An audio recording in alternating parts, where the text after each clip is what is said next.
आज आपण घुटं करूया। उडदाच्या डाळीचं घुटं करायचं आहे। आता ते घुटं करताना काय करणार आहे, उडदाची डाळ मी अर्धी वाटी घेतलेली आहे। याला डाळ कमी घ्यायची असते, पाणी याला जास्त ठेवायचं असतं। आपण जे सूप करतो ना त्या पद्धतीने, म्हणजे आपल्याला वाटीने ते पिता पण आलं पाहिजे आणि भाताबरोबर किंवा पोळीबरोबर खाता पण आलं पाहिजे।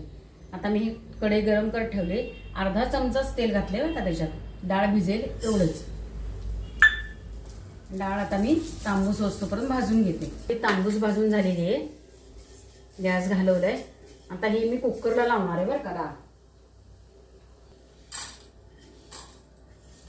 डाळ कुकरला शिजतोपर्यंत आपण कोथिंबीर आणि 4-5 मिरच्या, हिरव्या मिरच्या आणि लसूण, 4-5 पाकळ्या लसूण, जिरे आणि कढीपत्ता हे सगळं आपण मिक्सरमधनं काढून घेणार। मसाला मिक्सरमधनं काढून घेतलेला आहे। उडदाची डाळ शिजवली आणि ती मिक्सरमधनं काढून घेतलेली आहे। आता आपण याच्यात तेल ठेवलेलं आहे। आता नेहमीप्रमाणे फोडणी घालून घेऊया।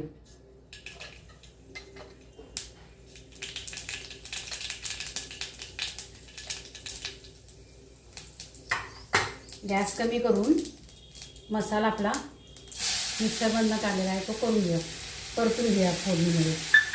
आता काही जण फोडणी कढीपत्ता घालतात, पण तो वाया जाऊ नये म्हणून मी काय केले, डायरेक्ट मिक्सरमधनंच ह्याच्यात काढलेला आहे। छानपैकी मंद गॅसवरती परतून घ्यायचं बरं का, करपवायचं नाही, पण हा करपतो काय वेळेला। छान वास सुटतो त्याचा, कढीपत्ता लसूण मस्त वास येतो कोथिंबीरीचा वगैरे। आणि मिरची पण घातलेली आहे आपण ह्याच्यामध्ये, हिरवी मिरच्या 4-5 घातलेल्या आहेत, कारण थोडंसं हे झणझणीत असतं। आता आपण हे मिक्सरमधनं जे काढून घेतलेलं आहे, उडदाची डाळ जी मिक्सरमधनं काढून घेतली ती आपण ह्याच्यामध्ये ओतूया।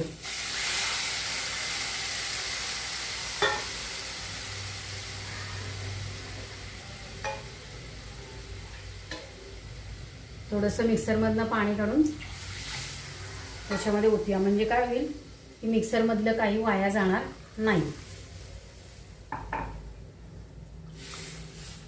आपलं हे घुटं आहे हे केलेलं उकळायला लागलंय, त्याच्यात थोडंसं, म्हणजे थोडं नाही म्हणजे चवीपुरतं मीठ घालायचं आणि थोडासा गरम मसाला किंवा गोडा मसाला घालायचा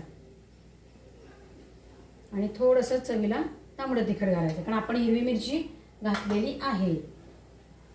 आपलं घुटं अशा। आता ह्या घुट्यामध्ये आपण हिरवी मिरची पण घालायची आणि तांबडं तिखट फक्त चवीला म्हणून घालायचं आहे।